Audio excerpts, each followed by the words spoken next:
have been something in the future Oh, that yeah. might have been worse. 100%. Okay. So, yeah. So that's the thing where, you know, raise your heart, but, you know, in a messed world, messed up circumstances, people make stupid mistakes.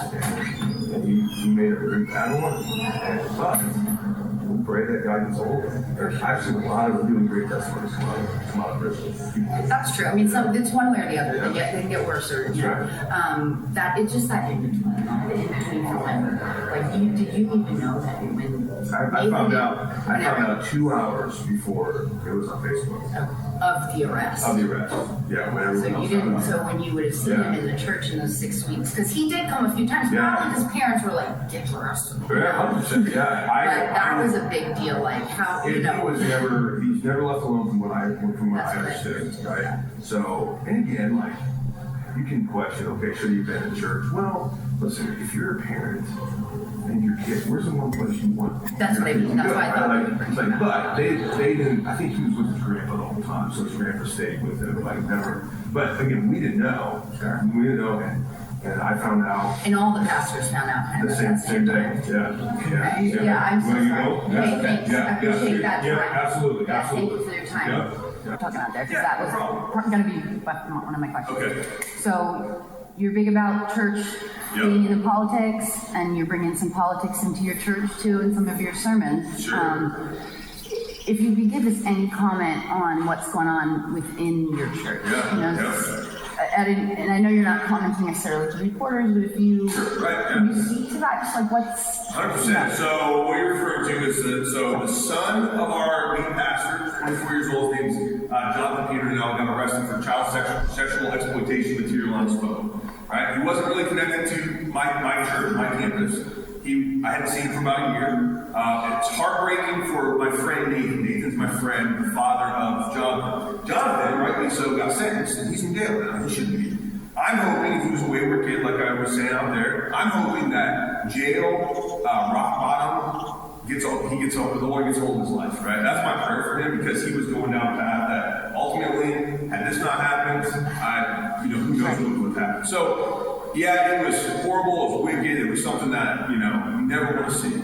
But at the same time, well, I'm glad justice was served, and I'm glad he's now going to be in jail for, I think he sentenced 4 years. And he's going to be, he's going to have years of probation as well. And he's going to have a lifetime of registering as a child sex offender, right? Yeah. Which I think is just. Yeah. And so, government's job is to carry out justice. And so certainly, from one hand, we're like, bring the hammer down.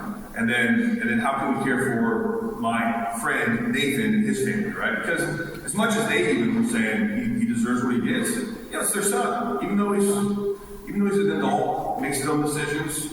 If you've ever had a friend, or if you've ever had a child yourself that's done like bad things, they suffer the consequences for those bad things. But still, as a parent, it's hard to watch. And so that's where that's kind of the situation. And listen, church world is messy, right? Yeah. It's broken people. It's imperfect people. If you ever find a church that's perfect, don't go there because you'll mess it up. And so, and that's just the church world. As a pastor, I sit with broken people.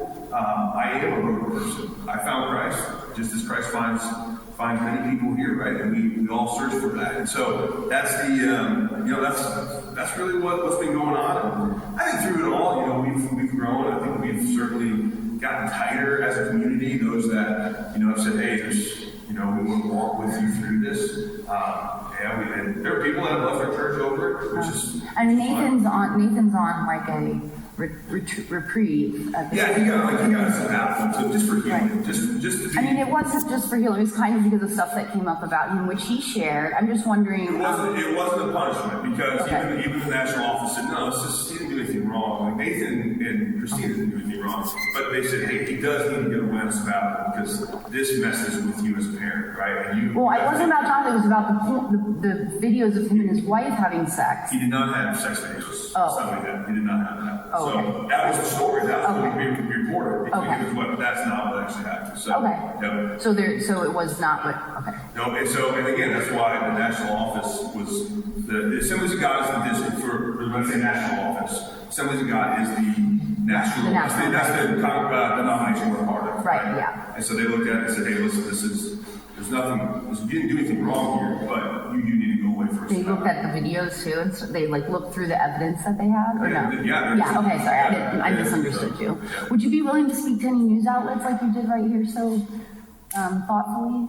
No, because I think what I've realized is these news outlets that are covering it, right now it's just a couple Right. not serious news outlets. Like this is not Fox 59, this is not WTHR. The news outlets, and news, I'm going to use that in quotes, that are covering this, they are totally doing this just to try to destroy me. Now, I'm not connected to this is not my doing, and all they want to do is they want to try to bring me down with the story. They want to say you're guilty by association, right? And I'm not going to talk to somebody that's not good faith trying to cover a story. They're trying to get a gotcha moment, right? And so I will talk to anyone like you. That's fine. And I know I appreciate you talking about it, yeah. You can post this all day long. I do not care. I appreciate But when it. it comes to the news outlets, I don't want to give them credibility because I don't think they're doing justice. I don't think they're doing what's right by the standards of journalism. Cool. This is some of the news outlets that that I know. I appreciate you answering all of that. Yeah, no, good question. Other questions?